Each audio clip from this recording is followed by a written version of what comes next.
आप देख रहे हैं जनपद news, news and views. Sir, इस सदन में आए अविश्वास प्रस्ताव के विरोध में अपनी बातों को रखने के लिए मैं अपनी पार्टी लोक जनशक्ति पार्टी रामविलास की तरफ से सर मैं खड़ा हुआ हूं। सर, इस सदन ने कई अविश्वास प्रस्ताव इससे पहले देखे, पर मुझे लगता है ये अपने में एक ऐसा अनोखा अविश्वास प्रस्ताव है जिसमें अविश्वास सरकार के प्रति कम बल्कि विश्वास बढ़ाना अपने इस नए गठबंधन के प्रति ज्यादा प्राथमिकता दी जा रही है। इन लोगों को इस बात को दर्शाना है कि किस तरीके से ये गठबंधन इनके साथ है, जिस गठबंधन को बनाने का ये लोग एक लंबे समय से ये लोग प्रयास कर रहे हैं। सर, ये अविश्वास प्रस्ताव पे चर्चा हो रही है। सर, यकीनन सरकार की उपलब्धियों को बताना भी जरूरी है, पर उससे पहले जिस उद्देश्य के साथ इस प्रस्ताव को यहाँ पर लाया गया है मणिपुर को लेकर, उस पर सर मैं जरूर अपनी बातों को यहाँ पर रखना चाहूंगा। सर, पिछले 3 दिन से बहस चल रही है और इन 3 दिनों में सर सिर्फ दोषारोपण ही किया गया है। सिर्फ यहाँ पर बातों को दोष लगा लगा कर बताया गया है, किसी ने भी यहाँ पर समाधान देने का प्रयास नहीं किया। सर, आरोप प्रत्यारोप की राजनीति में मणिपुर के लोग वहां बैठे सुनने का प्रयास कर रहे हैं कि हमारी बेहतरी के लिए आपने क्या किया। सर, कल गृह मंत्री जी ने इतनी खूबसूरती से तमाम पक्षों को रखा और इतनी विनम्रता से उन्होंने सारी बातों को रखा, पर उसके बावजूद सिर्फ दोषारोपण करना। सर, 90 के दशक में भी मणिपुर में इसी तरीके की परिस्थितियां थी। उस वक्त किसकी सरकार थी सर? क्या उस वक्त की सरकार ने मौजूदा सरकार को कोई इनपुट दिया? क्या उस वक्त के सरकार में बैठे लोगों ने कितनी बार इस सदन में चर्चा की? कितनी बार किन लोगों ने उस चर्चा का जवाब दिया? कल तमाम ये बातें आदरणीय गृह मंत्री जी ने रखी।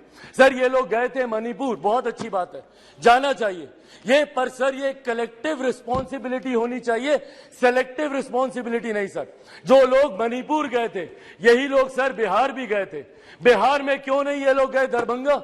क्यों नहीं गए ये लोग अरवल? क्यों नहीं गए ये लोग मुजफ्फरपुर? अभी बछवाड़ा में सर एक छोटी सी बच्ची के साथ दुष्कर्म करके 10 साल की बच्ची, उसको तेजाब छिड़क कर उसको जलाकर मार दिया गया। उसके शरीर को अपने ही घर में 10 फीट गड्ढे में उसको दफना दिया गया।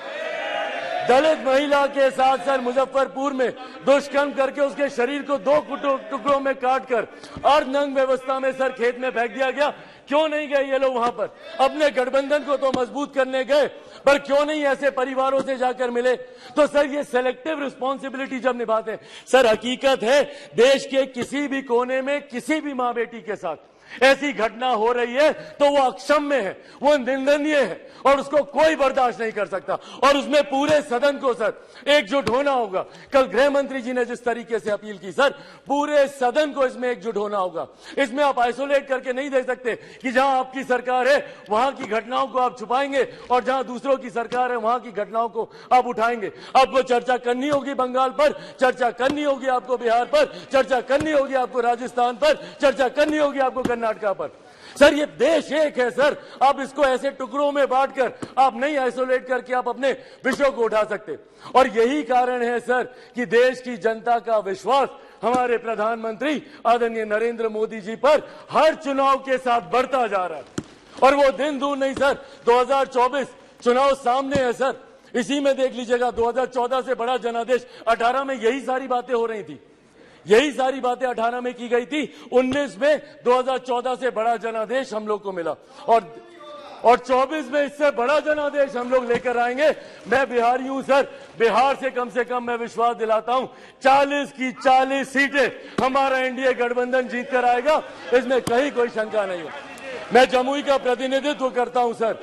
मेरे नेता, मेरे पिता आदरणीय रामविलास पासवान जी की कर्म भूमि हाजीपुर रही है सर। बिहार के हर एक जिले में घुमाओ और वो मेरे विश्वास को बढ़ाता है।